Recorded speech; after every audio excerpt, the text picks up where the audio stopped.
Buli mulembe gukyuka n'enzimba nayo ekyuka. Kato Akura Construction Services Limited twakuguka nnyo mu kuzimba okwa buli kika okutuukagana n'omulembe. Tuzimba biodigester septic tank tezijjula ate ng'okuzimbibwa etwala ekifo kitono ddala. Abamaka, amasomero, amasinzizo, hotels n'ebifo ebirala. Mwetaaga kabuyonjo ekika kino mutambule n'omulembe. Tukola general construction okuba plan eza buli kika, okukola finishing, electrical installation, plumbing, okusiba tiles ne painting. Kw'ossa n'okusima enzizi eza buli kika. Tusangibwa Nateete ku Prime Village Mall level 2 room D7. Esimu noti 757 noti 54 nya noti oba noti 772 noti 9 Kato Akura Construction Services Limited. Zimba Uganda.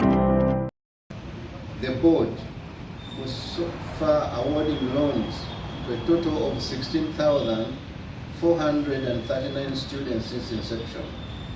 This is another great milestone for the education sector and the interim government that is ensuring education for all at all levels. It's also a clear demonstration of the government's commitment of increasing the education levels in the country. These students would not have attained their education dreams if it wasn't for the government deliberate intervention of helping the poor parents. The Minister of Education and Sports has noted that many students are seeking for loans to enable them pursue higher education. And this is displayed by increasing number of applicants, which today stands at 6,661 this academic year. Equitably distributed among the 137 districts of the country. This is commendable effort in the light of the direction towards ensuring regional balance in the offering of education opportunities to Ugandans.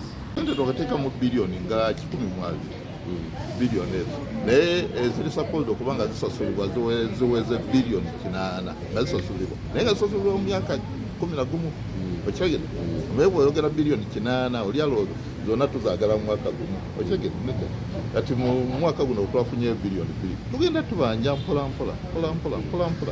naffe tumanya obuzibu abayizi bwe bayitamu naye nga njagala bakubiriza ababenga basasula omwana omulala naye afune ku nsimbi ezasobola okusoma.